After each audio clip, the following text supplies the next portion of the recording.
We're 0.1% of the world's population. The countries above us are 1 billion people, hundreds of millions of people, and we're 9 million people, and we rank 8th in the world. And that, there's more than a rationalist triumph here. It's the triumph of the spirit. I'll tell you what it is. It's the triumph of faith. Former Prime Minister of Israel, Benjamin Netanyahu, is the first prime minister to be born in Israel after the country's declaration of independence, the still relatively recent reestablishment of the country 74 years ago. The prime minister's whole life has been in some way or another centered on and in service to the state of Israel. From mandatory service in the Israeli Defense Force to serving 5 terms as prime minister, more than any other Israeli prime minister, and Netanyahu has shown no signs that he is done yet. He's currently in the running for Israel's upcoming election. Back in the 1990s, during his first term, the prime minister was foundational in tearing away at the roots of Israel's socialism. From there, his ongoing strategies resulted in fundamentally remaking the country, particularly on economic freedom and military strength.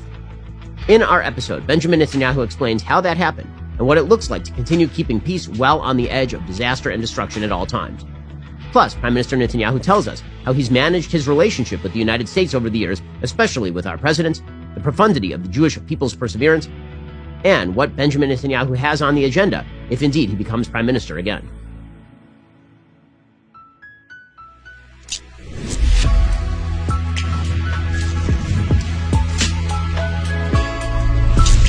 Hey, and welcome. This is the Ben Shapiro Show Sunday Special. Prime Minister, thanks so much for joining the show. What an honor.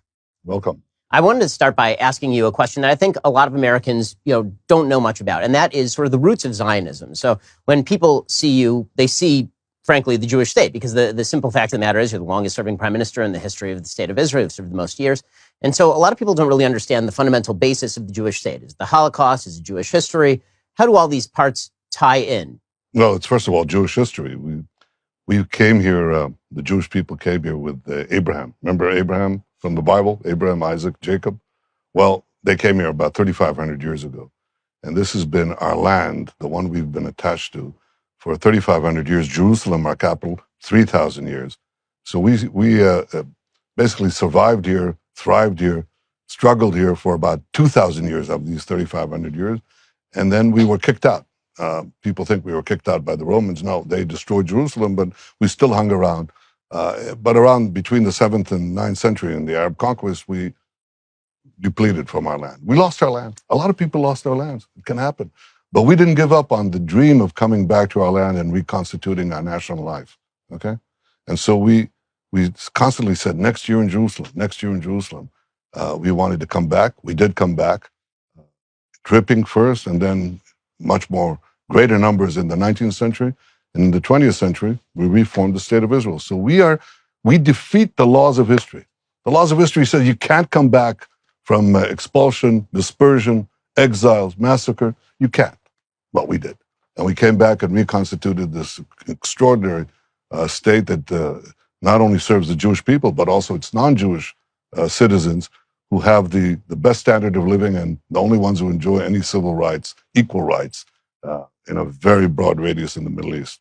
I don't know if the Middle East will change. It is changing. We can talk about it.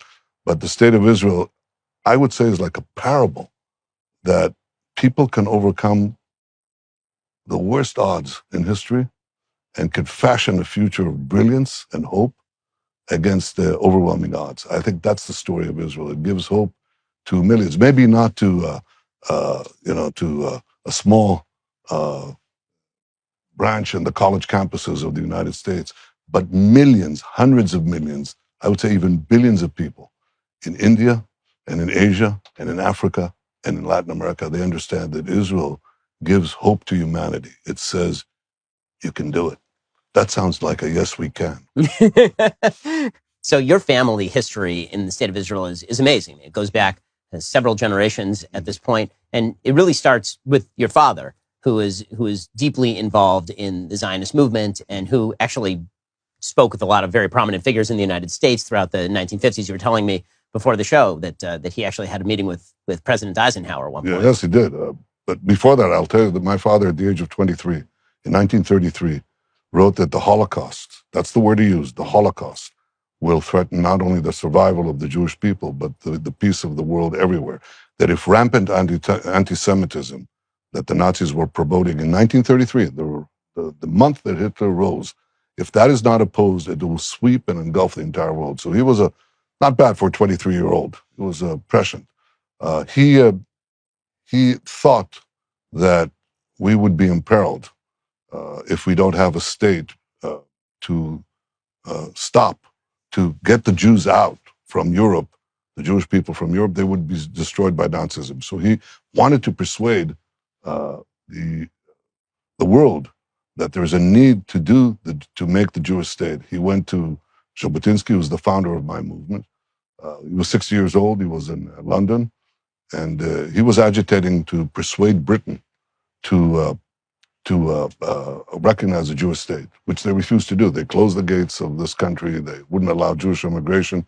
They were against the Arabs. And my father went to Jabotinsky in London. He said, "You have the right idea, but you're in the wrong place." And he said, "Why?" He said, "Because you should be in America." He said, "Why America?" He said, "Because America will be the rising power in the world. There may be a world conflict. America will emerge as the great power, and America can make Britain do what Britain doesn't want to do. That is, recognize a Jewish state." Well, they went to America. Jabotinsky died, and my father continued alone during the during the war years, agitating for Zionism. He was all of 32. And he began, that's in 1942. He decided to do something that no Jewish leader did before. He went to the Republicans. And he went to Senator Taft, who was a very great senator, because Roosevelt would not hear of a Jewish state. He was absolutely opposed to it. He didn't want to antagonize the British. He thought that the British wanted to cater to the Arabs. He simply would not do it. He was a great leader, but it was for the Jewish people, that wasn't good. So not being able to persuade the Democrats, he went to the Republicans. And he said to Senator Taft to advocate, to put in the Republican National Convention on the platform, support for unrestricted Jewish immigration in a Jewish state. Well, Roosevelt didn't like it, but 3 months later, he had no choice. The Democratic National Convention adopted a similar platform. So in many ways, my father was the progenitor of the bipartisan American support for Israel. But of course, he didn't just work on public opinion, but he worked also on the generals and on the politicians, and he went from one to the other. Claire Booth Luce, the wife of the publisher of Time magazine, who was a congresswoman, brilliant woman, she opened doors for him. And so he was taken first to the lowest official in the State Department. His name was Loy Henderson. He was responsible for the Middle East. And they started bringing him up. They brought him to Dean Acheson, who was the acting Secretary of State. And eventually they brought him to Eisenhower. After the war, he was the commander of the army.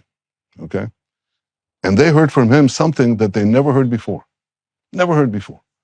And Eisenhower asked him, "Why should we support you?" He said, "Because the war has ended. The Soviet Union is going to walk into the Middle East. The Arab countries are not only not going to be an obstacle, they'll cooperate with them. And we, in the Jewish state of Israel, will be the bastion of the West, bastion of Western interests and Western values in the heart of the Middle East to block the Soviet takeover of the Middle East." And Eisenhower looked at him. Eisenhower was my father describes him as a sort of very open-minded, very logical American patriot. So he asked him, "How are you going to be the bastion? You're only 600,000. And my father said to him, "General, you've just seen in 2 world wars how we Jews fight for others. Can you imagine how strong we'll be when we fight for ourselves?"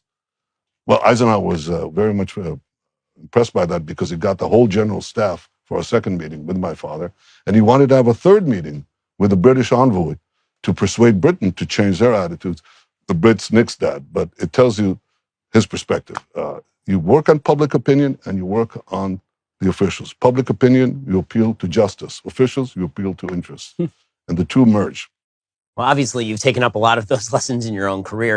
So you can see the transition and the transformation of the state of Israel. I've only visited the state of Israel 4 times over the course of my life. I visited first in 2000. It was during the Second Intifada. And then I visited when I got married in 2008. And I visited 3 years ago and now. And you can see the massive transformations that have happened over the course of that time period in large part thanks to the fact that you, as the finance minister and then as the prime minister, made such economic decisions in the state of Israel. The growth here is just extraordinary. Well, the first thing I look at it when I land in any country, and I can tell you immediately what their GDP per capita is, I look at the roads and I look at the cranes. In Israel, you can see a lot of that. But of course, the high tech and the other things that are happening here are mesmerizing. I don't want to hurt anyone's feelings, but the two most robust centers of innovation in the world today are Miami. No offense to Silicon Valley, it's great, but it's Miami and it's Tel Aviv. But you know that innovation doesn't do it by itself. That is, science, technology, education do not produce wealth by themselves. Because if that were the case, then the Soviet Union would have been, the most wealthy country in the world because they had fantastic scientists, mathematicians, physicists, metallurgists. Didn't help, okay? To do that, you have to have free markets. Technology without free markets doesn't take you anywhere. It just makes people migrate to countries with free markets. Free markets and technology can explode, which is what you're seeing here. My mission was to, if my father's generation was to ensure the creation of the Jewish state, my generation's responsibility, as I saw it, was to ensure its future. And the only way you can ensure its future would be to have it powerful. What does powerful mean? The first thing you have to do is to have an army, the ability to defend yourself, which is what the Jewish people lacked when they didn't have a state and they were butchered on without end. Well, what do you need for an army? Well, you need tanks. That's been replaced by drones. You need airplanes, F-35s. You need submarines. You need military intelligence. It's very expensive. All these things have one thing in common. They're very expensive. So how are you going to pay for that? Well, the Reagan thinking was, that's easy. You tax the people, you get the money. Right. No, that's wrong. Okay. The only way you pay for that is with a robust economy, and the only economies that work are free market economies. That was my idea. And the idea was that with a free market economy, you can then build a very powerful military and military intelligence. And now you create both civilian technology, military technology, and you become now something that people are interested in. You don't go and beg for countries to come and help you. They come to you to help them. And that creates a third apex of the triangle, which is the diplomatic flourishing of Israel. So my idea was fix the economy, get a strong military, and get a strong diplomatic position. That will get you peace. Strength gets you peace, not weakness. Well, that's easier said than done. First of all, it's not so easy said. People didn't believe it. They basically believe, well, we'll solve our problem if we make peace, and if we need to make peace, we have to make concessions that will make us weak. It's still worth it. In other words, they believe that peace produces strength. I believe that strength produces peace, especially in our part of the world. If you're not strong, you disappear. You're devoured. So I had to effect a free market revolution here. That's really what I did both as prime minister and as finance minister. So in a second, I want to ask you exactly how you affected that revolution, because the origins of the state of Israel, at least at its foundation, was a socialist state, right. And it still has a lot of carryover from that period to now. A lot of the holdups in the regulatory sphere maintain. So let's talk about how you effectuate an economic revolution in a country that's had no history of this. So you were telling me that the origins of the Zionist movement were actually pretty capitalist in nature, but the history that we're taught when I was in Jewish day school is that the foundation of the state was kibbutzim. It was essentially communism. And that eventually what you were able to effectuate is this free market transformation that's allowed for innovation and investment. How do you do that, especially in a coalition system where there are so many people who want their piece of the pie? Well, you're right that the founder of modern Zionism, Herzl, was a free marketeer. But with his death in 1904, the Zionist movement was gradually overtaken by people with socialist views, and Israel became a semi-socialist, if not a fully socialist country, and they had to wean it. Maybe, in the beginning, to build roads, to do the infrastructure, I don't think so, but you could argue that you can have the state do it. But by the mid-'60s, it was already congealing into a bad thing with bureaucracy, taxes, unions, all the things that stunt growth. And I always believed that. I thought, well, how do I change it? To change it, first of all, you have to believe it and understand it. And I had a secret economics education, because I went to the business school at MIT and then at the Boston Consulting Group. So I had a pretty clear idea what I wanted to do. People didn't associate with me because I was the ambassador to the UN. I say this, by the way, in my memoirs. I described this transformation. But I grew up with a free market view. I grew up with a skepticism about socialism. I grew up with an appreciation from my father about the value of individual initiative and enterprise. So the problem is that the country was here and I was there. How do you get it from here to there? Well, use a crisis. On that one, the Clintonites were right. Never let a good crisis go to waste. Well, I began that actually in 96 when I came in. And the first thing that I did was I liberalized the currency, foreign exchange currency. You know what that, Israel, you couldn't take out more than a few $1,000s. You'd have to get approval from the central bank. A guy wanted to get a Newsweek. You remember there was a magazine called Newsweek? Well, they had a subscription. You had to pay it in dollars. You had to go to the central bank, get clearance for dollars for a Newsweek subscription. Crazy. There was a black market street here called that was used for black marketeering and funds and so on. And I decided to break it. When I got elected, first time in 96, I said, we're going to open up the currency markets. They said, Prime Minister, are you crazy? Do you know what happened? In Mexico, the peso collapsed, a mountain of money moved out. I said, well, yeah, but I believe in this. So I did it. And you know what happened? Is a mountain of money did move, but didn't move out. It moved in because money, trade, investments, they go to the free markets and not to the closed markets. That was the first instance. But the real opportunity I got to change the economy was in 2003 when I became finance minister. I lost the elections, came back to politics after wonderful 3 years. A couple of years was great, the best years. There are suggestions that you were put in the finance ministry specifically to fail. Yes, I was, but so what? and they told me, no, and I described this in my book. They said, my advisors, many of them said to me, Sharon was the prime minister. Israel is in the deepest economic crisis in decades. And he offers me the finance ministry. And I'm the potential heir. And they said, Prime Minister, take any ministry. Do not take the finance ministry because you won't be prime minister. To which I answered, well, why do I want to be prime minister? I want to be prime minister to affect my vision, which means a very strong free market economy, and to stop Iran, which is something else, the other great thing, and to achieve peace, a real peace based on strength. So at least one of my principal goals I can achieve.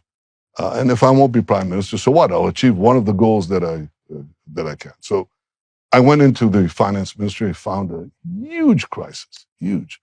I mean, enormous deficits, enormous unemployment, enormous, and everything was bad.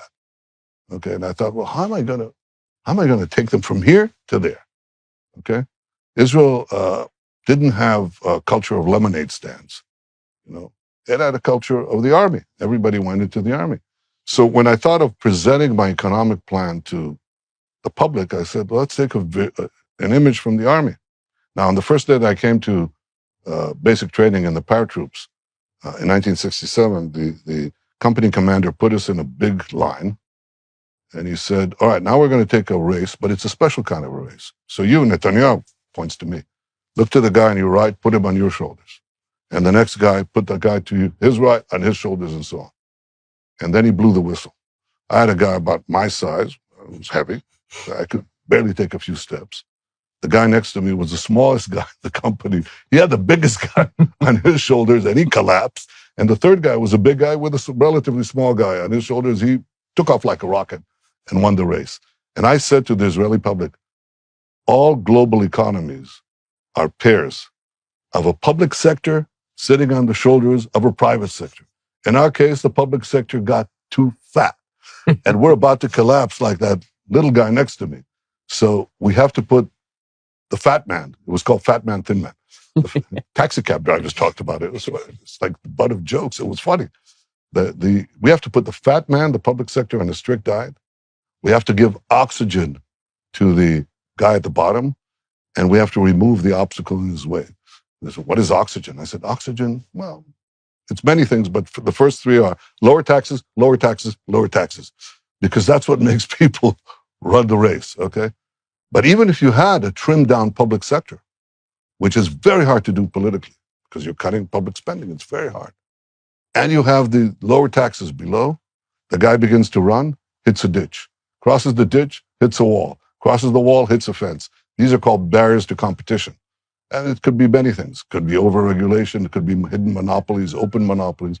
So I proceeded to adopt about 60, 70 major reforms simultaneously, okay, to change that. And we went from 1% contraction of the GDP to +5 growth, 5% growth in a year.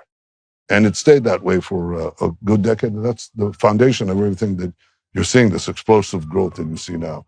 It was hard. I lost politically. My advisors were right. I didn't have a chance to become prime minister. I went down in my votes, but eventually the people appreciated what I did. And Israel is a changed country.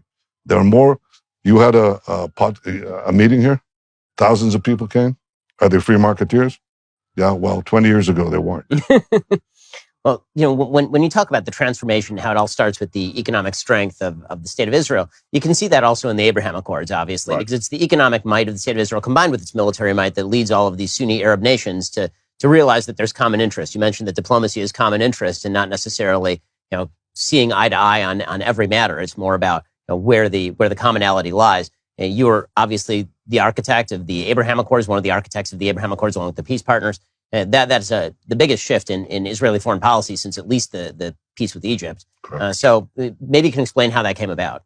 Well, you're right that it had two driving things. Obviously, the Arab countries would benefit from Israel's technology, the explosion of innovation and enterprise, free enterprise that you see here. But it's good, for water. It's good for desalination. It's good for the whole digital world. It's good for medicine. It's good for everything. Everything's done here, and they could partake of it. But that wouldn't be enough. The reason they came is because they were afraid of Iran. And when I went to the Congress in 2015, before a joint session of Congress, a joint meeting of Congress, that I spoke there and challenged President Obama's espousal of the dangerous deal that would effectively pave Iran's way to a nuclear arsenal with gold. I went against the so-called JCPOA, the nuclear agreement with Iran. That got their attention in a big way. And we began to have secret meetings. I think I'm the only Israeli, hundreds of thousands of Israelis have visited the Gulf. And I'm the only one who didn't see it in daytime.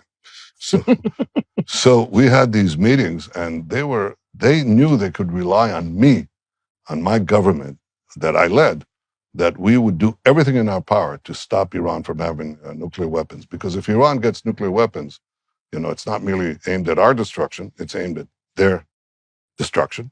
It's aimed at you, the United States, because they're developing ICBMs that could reach any city in the United States. And it's not a good idea to have these, Islamic fundamentalists, fanatics, this plagocracy, have these nuclear weapons and the ability to threaten American cities. But America didn't see it that way. I saw it that way. They saw it that way, and they relied on us to do it. So that began the process of thawing out relations with him in a big way. Not yet formal, but I asked, for example, before the Abraham Accords, I got the Saudis to allow overflights, Israel over Saudi airspace, well before the Abraham Accords. It's part and parcel of this rapprochement, this joining of interests that happened between Israel and the Gulf states. Now, when Trump was elected in 2016, remember, I was in Congress speaking against Obama's nuclear deal in 2015. Now, Trump gets elected president. So I came to him and I said, we have 4 peace treaties waiting to be picked like that. And I suggested to him, and I described this in my book, I said, why don't you bring an aircraft carrier to the Red Sea? I remember that Roosevelt had brought Ibn Saud to an American destroyer during World War II. I said, bring an aircraft carrier and invite me and the leaders of Saudi Arabia, the Emirates, and Bahrain, and we could get, of course, Egypt and Jordan for a summit. And the summit should be to deal with Iran. But that would produce, I said, 4 peace treaties. I said, there are other countries. I was thinking of Morocco. I was thinking of Sudan. I was already thinking of that. And I didn't get very far. I think the president at the time was consumed with the idea of bartering an Israeli-Palestinian peace, the art of the deal. And as hard as I tried to explain, look, they don't want peace. They don't want a state next to Israel. They want a state instead of Israel. So we can waste a lot of time trying to get that. Or we can have these peace treaties like that. Well, it took about 3 years for that realization to sink in, and I'm glad it did, because the help of the American administration and Trump was essential for that. But I think we could have already had peace with Saudi Arabia. And if I'm reelected now, I'm going to have peace with Saudi Arabia. They trust me. They trust me to give the bulwark against Iran. And if we have peace with Saudi Arabia, effectively the Arab-Israeli conflict is over. Yes, we don't have Yemen. Yes, we don't have Iraq, Syria. That's not important. So my idea was that everybody said you have to have peace with the Palestinians to get peace with the Arab world. And my idea was the exact opposite. You go to the Arab world, leave the Palestinians to the end, they'll come around. But don't let that, don't let the tail wag the body.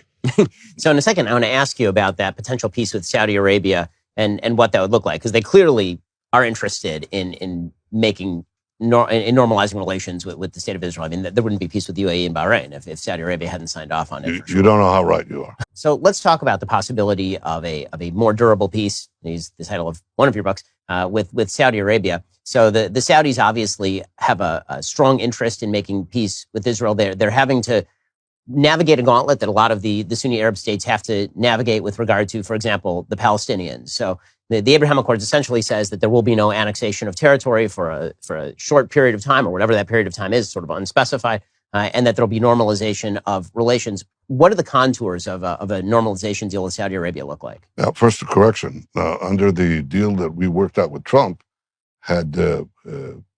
we would actually, the minute we agreed to the Trump peace plan, we would be able to apply Israeli law, or next, in your language, 30%, the critical 30% of Judea-Samaria, regardless of whether the Palestinians agreed or not.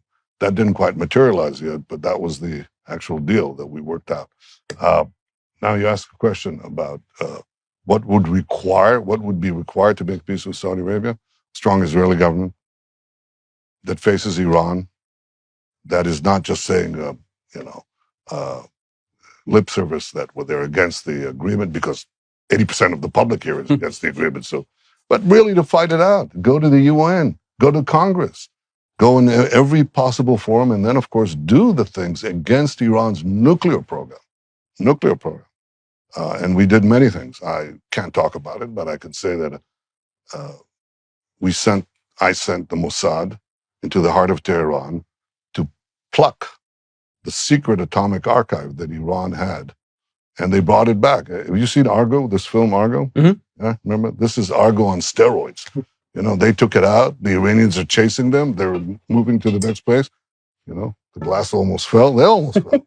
They almost fell, And we got out. They brought 1/2 ton of documentation. And we could prove to the world, Iran, at 2003, what the mission was in these files? Bring 5 atomic bombs, Hiroshima-style bombs, in 2003. That's 20 years ago.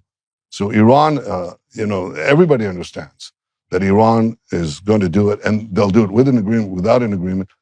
The only thing that will stop them is a credible military threat, coupled with crippling sanctions, but crippling sanctions are not enough. Credible military threat, and if the threat doesn't work, If they're not deterred, then you have to act. The Arab countries, the Arab leaders, trust me to do that. They do not trust the current government. That's the foundation of the peace. They're not going to make peace unless they believe that. And then everything else follows. And I think there are many other things, but that's the most important one. I mean, ironically, it seems as though the Obama administration's sort of full-scale embrace of the Iran deal led to the Abraham Accords in a way, because by essentially mobilizing on behalf of the enemies of Israel as well as the Sunni Arab states, it forced everybody into this coalition against Iran. I mean, the Obama administration was obviously so antipathetic toward you personally, but also toward the state of Israel more generally. That must have been a very difficult relationship to navigate. Well, it wasn't the easiest. But we did. And again, you do that from a position of strength. You do that by appealing to... America's not a closed country. America's not China. You can't appeal to Chinese public opinion because you can't. There's no way to do it. But you can appeal to the American people. You can talk to them. You can say that what is bad for us is also bad for you. Because if Iran gets nuclear weapons and the intercontinental ballistic missiles to deliver them to any place in America, that is a clear and present danger to the security of the United States. You can see what I'm talking about. There is a small country. It has 5% GDP, maybe 10% of Israel, even though its population is much bigger. It's called North Korea. North Korea develops nuclear weapons and ballistic missiles. Half of Asia is quaking in fear.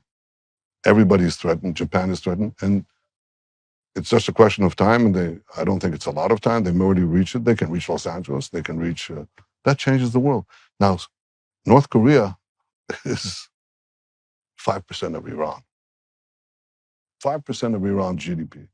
So if Iran, with its ideology, with its death to America ideology, America is the great Satan, we're the small Satan. I often, poke fun at my European friends. I said, you're a middle-sized Satan. Not worth it. You can be small, you can be big, but you don't want to be a middle-sized Satan.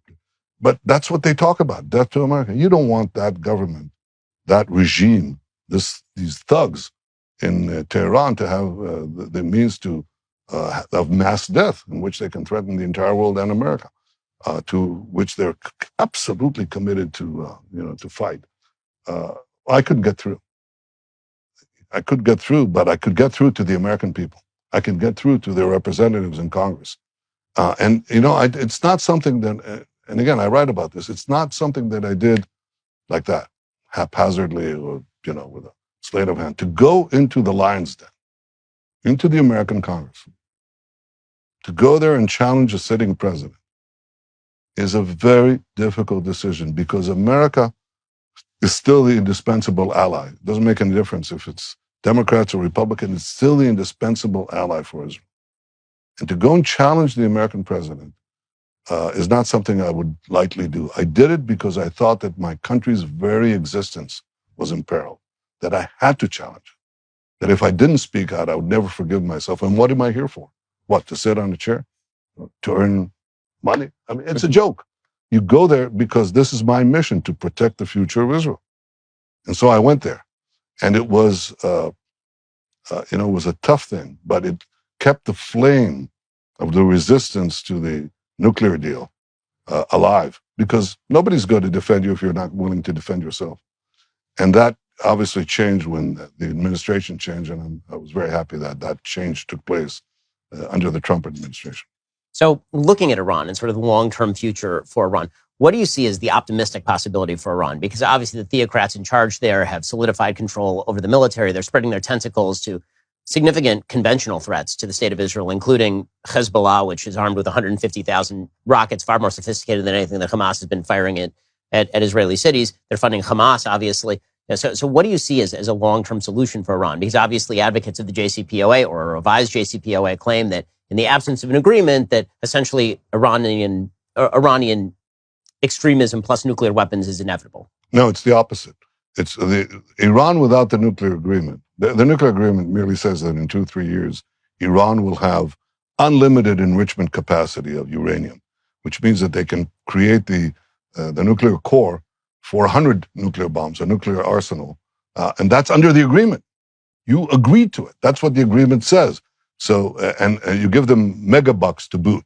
So Iran, without the nuclear agreement, is an isolated country, a poor country, and a country that could be subject to military attack by the signatories. Okay, Iran, with the nuclear agreement, is a rich country, gets hundreds of billions of dollars because of this agreement. It breaks out of its international isolation, and it's a country that doesn't really fear any military action from the United States. That's what it means. That's what the nuclear agreement means. It just gives them immunity and prosperity while they're developing a nuclear arsenal in 2 years. So you shouldn't sign this agreement. In order to stop it, you have to have the willingness to act militarily against Iran's nuclear program and nuclear installations. That's what I have. And I did it. It's not something that there are more things to do.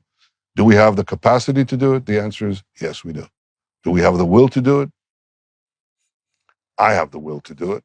My colleagues have the will to do it with me. And I think this is the big test. We have to stop Iran. By the way, if you have that capacity, you won't have to use it in all likelihood. But if you don't have the will, it's meaningless. So I think that's, now the question is, all right, but how does Iran change? Will Iran change? Well, these regimes like Iran or North Korea and so on, basically they kill their opponents. They govern by killing people, The reason the Shah fell is because he wasn't willing to kill thousands of people. It's not only Jimmy Carter and all of the stuff that you read, it's because he wasn't willing to kill. What these guys discovered is that if you kill, nobody cares. Nobody intervenes, You can see that in many places, okay? So, and they're willing to kill. They kill maybe 1,000, 2,000 people a year, and that's enough to get the point. How will it change internally? They control information, they control the killing machines. You could possibly decontrol the information. I think that's important. With new technologies, with low-flying satellites, with devices that are the size of a matchbook that are distributed elsewhere, you might break their hold, their monopoly on information. That begins to challenge them. But there are many other things that I could talk about, but I won't.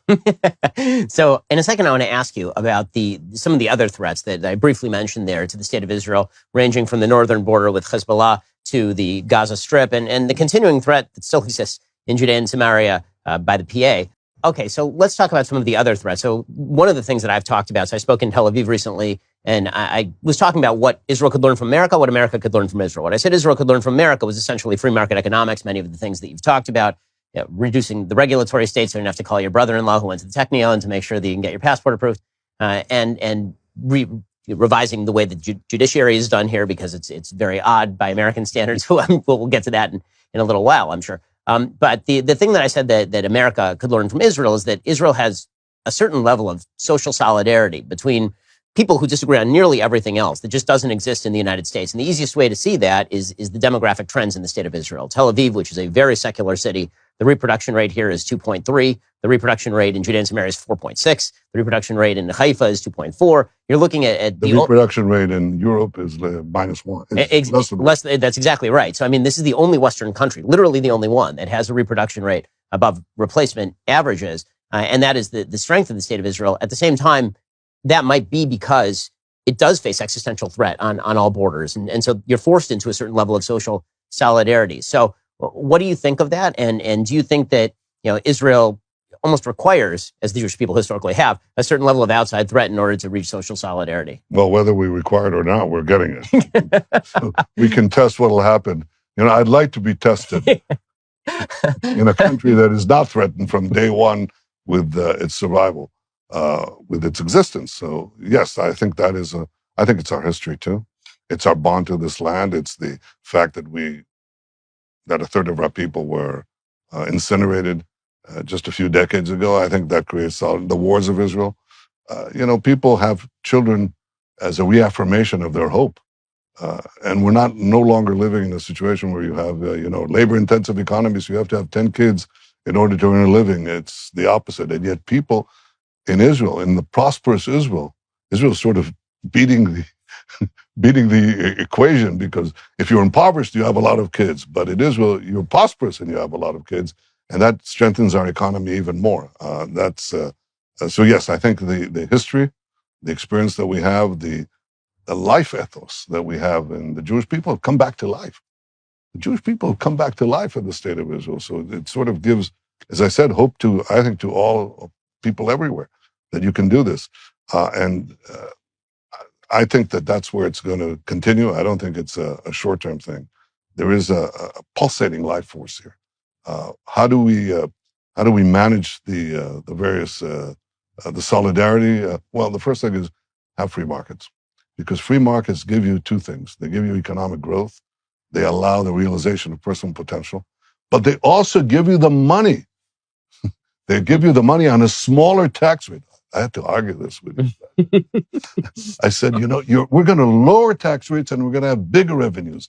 And they said, no, that can't be. I said, haven't you heard of the Laffer curve? And they said, Laufer, who's this Laufer? No, there are non-Jewish economists. There is one or two, one non-Jewish economists. Arthur Laffer.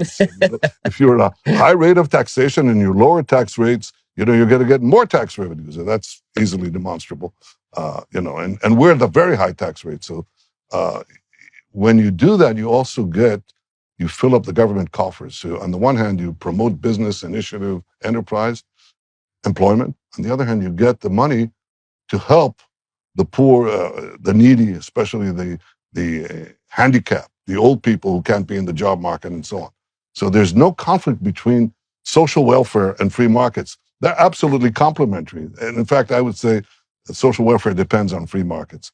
And that's what we installed here. We changed the thing, and that creates a measure of solidarity. It doesn't allow the bifurcation of society that happens in so many other places where you don't have free markets. That's when society is really bifurcated. So to return to some of the core threats, Hezbollah is a threat that pretty much everybody in the world media ignores until the occasional time when Hezbollah starts firing thousands of rockets over the border simultaneously.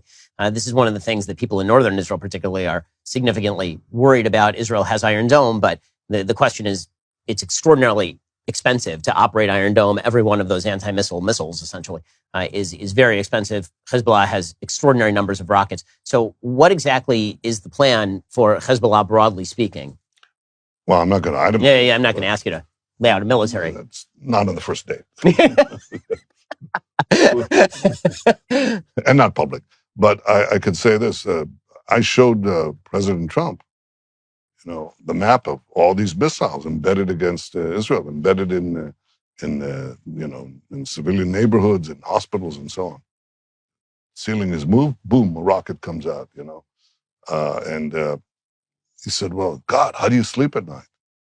And I said to him, Donald, I sleep at night by making sure they don't sleep at night. And that's basically it. It's both defense, but also offense. And I really wouldn't get into that. Mm-hmm. But apparently they think they're concerned with that because they're very careful.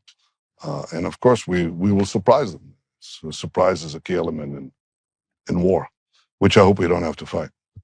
So speaking of threats on the border, obviously Hamas, the pullout from Gaza turns out to be, by pretty much every measure, a rather large-scale disaster, considering that Hamas immediately takes over the place and immediately uses it as a base with which to launch attacks into mainland of Israel, like all the way to Jerusalem, in some of the last rocket attacks. What can be done with Hamas? Because the reality is that were Hamas to be toppled, which the Israeli military clearly has the power to do, were that to happen, there's a good shot that ISIS would take over. So what happens with a radicalized... Well, and also you'd have to take over because there's no one else to take over. So we'd have to manage another 2 million Palestinians, and that'll be a drain versus the other fronts that we have, like Iran and Hezbollah and so on. So I think what you do periodically is you restore deterrence powerfully. We just did that a year ago, right before I left office. We destroyed... They built... aerial capacity, we destroyed it. They built a naval capacity, we destroyed it. They built a tunnel system to penetrate Israel. We built an underground wall with sensors, not one tunnel crossed. They built a tunnel network to hide under all of Gaza as defensive tunnels. First time in history, we penetrated that and bombed it. From the time of the Babylonians, people have been digging tunnels both for attacks and for defense. And no one really was able to identify it and hit it from the outside without sending people inside. And we did. So we set them back a good distance, and, it keeps the peace.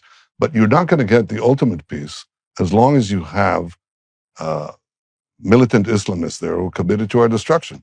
Okay, that's just not going to happen. So you have to create a wise policy.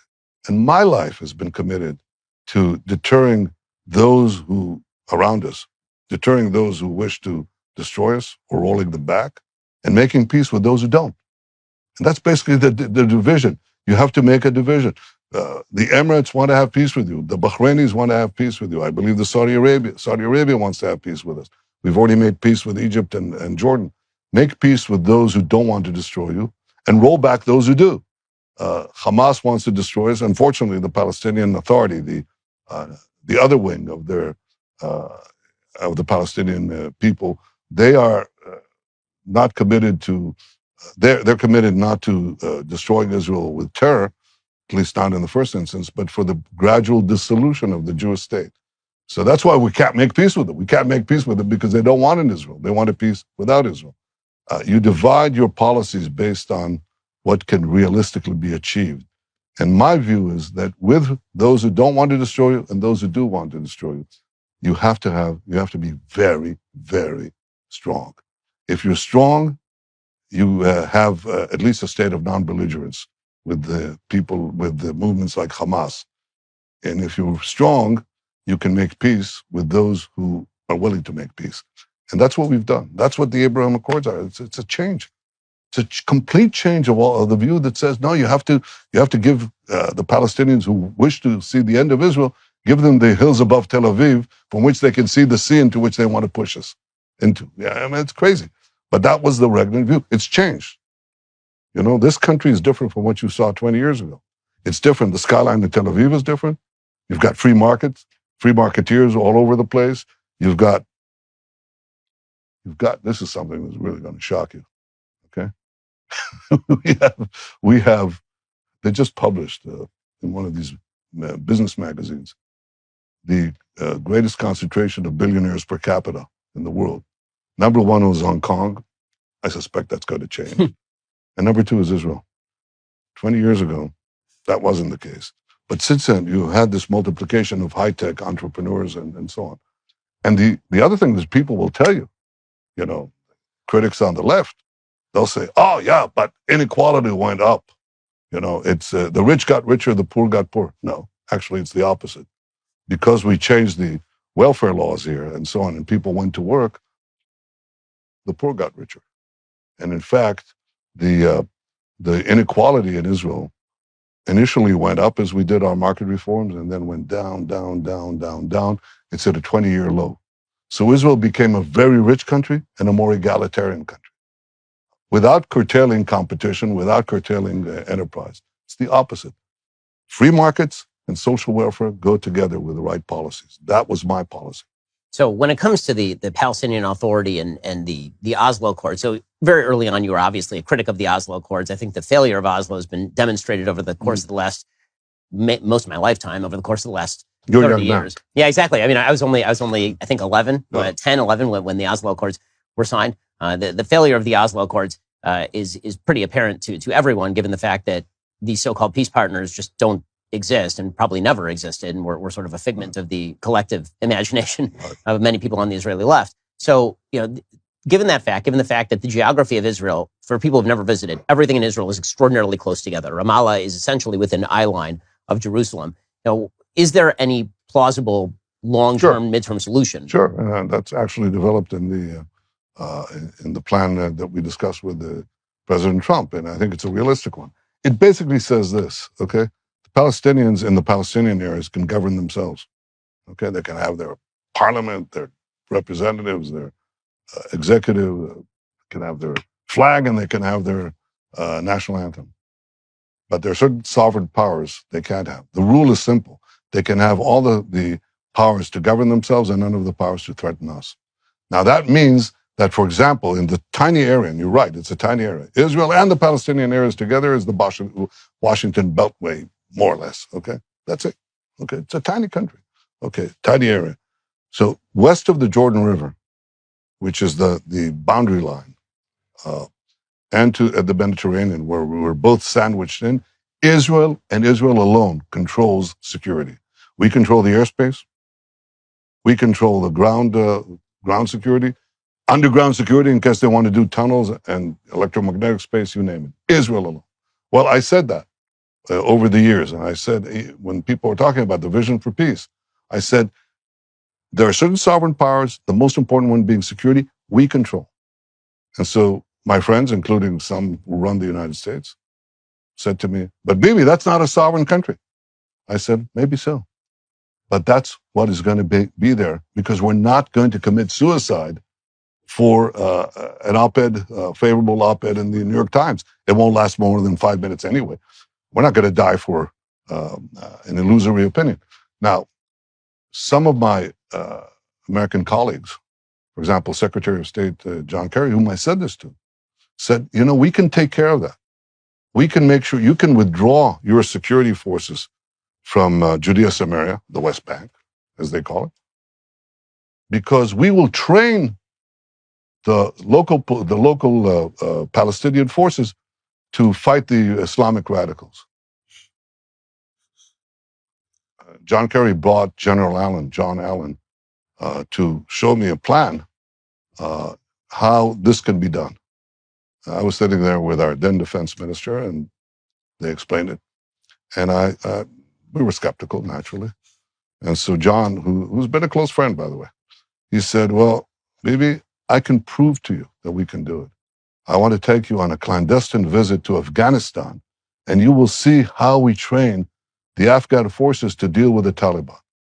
And I said, John, I guarantee you this. The minute you leave Afghanistan, it will take at most days, no more than days, for the Taliban to sweep all these American trained forces that you have.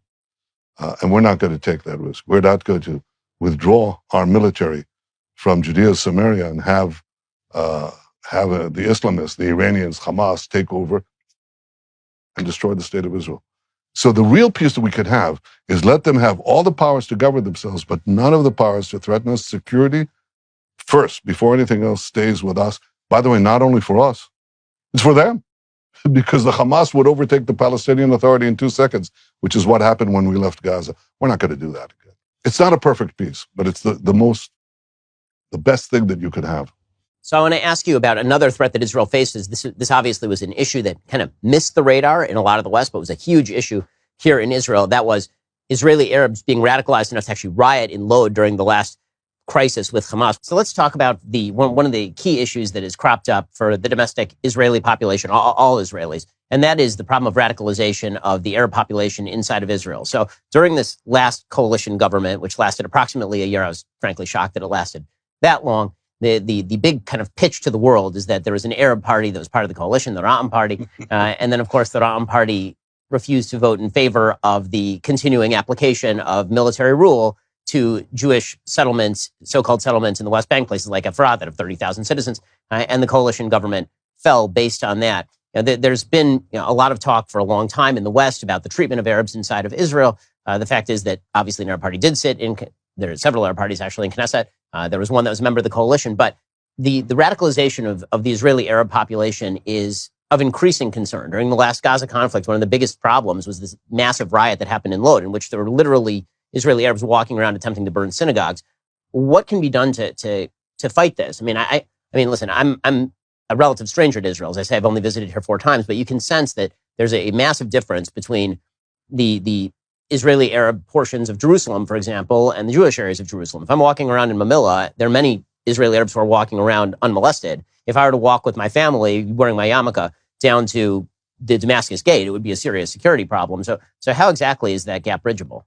Well, first of all, correction. The Ra'am party, you say, was against an item that you mentioned. The Ra'am party is the Muslim Brotherhood Party. They have a governing council, a Shura council, that is of the Muslim Brotherhood, okay? And the Muslim Brotherhood supports Hamas. And many other radical, and there are no countries in the Middle East, with the exception of Turkey and Qatar, all the Arab countries banned the Muslim Brotherhood. What happened in the last government, in order to eke out a majority, the government that promised not to do this, the people who came into power, promised that they wouldn't go with the Muslim Brotherhood, and they promptly violated that promise and brought them into the government, which is unbelievable because they're against the Jewish state. They're against Israel as the nation state of the Jewish people. That's their professed ideology. Sometimes they deliver it in a soft-spoken manner, but that's it. They gave him tons of money, 50 billion shekels, an enormous amount of money, some of it going through NGOs that are associated with Hamas. It's insane. I mean, this was such a violation, not only of campaign promises, but of just a common sense. You can't do that. And that obviously raised expectations of the more radical wing in the Israeli Arab population, and that expressed itself in these in many manifestations that you're talking about. But there's no question there is a race in the Middle East as a whole, and a race inside Israel between what I call are the modernists and the medievalists. Okay, the medievalists want to take you back to militant Islam, to really a dark period in the history of the world, and the modernists want to be incorporated in the modern state of Israel, to partake of the extraordinary success that you see around you. And they have doctors, they have nurses, they have pharmacologists, they have high-tech entrepreneurs. They want to be there. The other guys want to take them back, okay, and dissolve the state of Israel or destroy it. And we have to make sure that the modernists win out over the medievalists. My government, you'd be surprised to know, gave an enormous amount of money, and I, wasn't doing it for votes. I did it because I believe in this, in helping the right side on this battle. Enormous amount of money, about $25 billion shekels. Okay, but I gave it not to NGOs, Hamas NGOs. I invested it in roads, in infrastructure, in education, in the Arab communities. And I'm a Likud guy, right? By the way, you'd be surprised. I received about 10% of the Arab vote. Okay, actually today in the recent polls, the Likud under me received more Arab votes than all the Jewish parties together. Okay, why? Because many of them want to be a part of this modernization and this success story. And I think if you ask me what is the answer to that, I think, beefing up security against the radicals and against the, against lawbreakers is important. But equally important is you want to move them into help as much as you can to give them enterprise, opportunity, education, law and order that they want in their communities.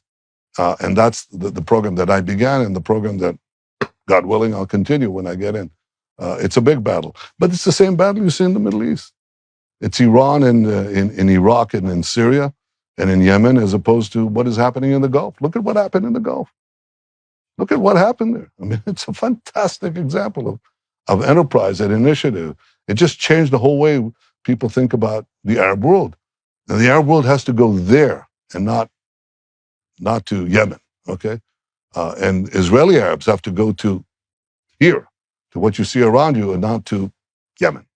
So I want to ask you some questions about the state of the West more broadly, because obviously Israel is a key player in the West. In many ways, it's the tip of the sphere in a very unfriendly place in the world. But it seems like the international left is obviously increasingly anti-Israel, not just in America, but sort of generally speaking, whether it's Jeremy Corbyn and formerly the head of the Labour Party in the UK, or in multiple parties across Europe. It seems as though a lot of the ire against Israel is not directed against Israel per se. It's directed against nationalism more broadly. The idea that there should be a nation as part of a nation state, which I think underlies a lot of the rage about the fact that Israel passed a nation state law, recognizing that Israel is a Jewish state, which is what it always said that it was. So, with equal rights to everyone, non-Jews. The only thing that, what the nation state, the Jewish state means? That any Jew can come to Israel automatically. That's all. That's really the main thing that it means. Why? Because for thousands of years, or almost 2,000 years, a little less, we were absolutely stateless and countryless, and we paid the biggest price that any people paid in the history of mankind, or humanity, as we say today, okay? All right? So, so if you're a Jew and you don't have a place to go, you can come to Israel. That's what the nation state means. Inside, everyone's the same. Everyone is the same. There are no differences. Equal under the law. So when you talk about the Jewish state... And that's the only place, by the way, where Arabs enjoy equality under the law, because the rest are not democracies. And when people condemned Israel as an apartheid, said, what are you talking about? If you're a Christian, or you're a homosexual, or you're a woman, In the Arab societies, in the Palestinian areas, you live in medieval times. You know, in Hamas, people go to support Hamas. Hamas executes people who deviate from the strict rule that they impose, including the Quranic rule. What are you talking about? Israel is the beacon of democracy, attacked, defending itself, maintaining a democracy inside, the rule of law, equality. What are these people? Are these people mad? And the answer is yeah, they're quite mad. They're quite mad. It's so obvious. And you know who understands that best? The Arabs. The Arabs understand it. The Arabs around Israel. You know, I have fan clubs in the Emirates and in Saudi Arabia. Well, that's interesting because they understand it too. They want a better life. It is fascinating how Israel has become sort of the point of contention here. There's no other state on earth where people actually have a conversation about whether it ought to exist or not. Israel seems to be the only one. And in terms of sort of what people will accuse Israel of ethnic solidarity, despite the fact that, again, Jews are quite diverse. I mean, you have Ethiopian Jews and you have Moroccan Jews, like my wife. Yeah, some apartheid. I personally brought tens of thousands of black Jews from Ethiopia to Israel. I mean, the whole thing is ridiculous. But if you ask me, what is the genesis of the progressive left's antipathy to Israel?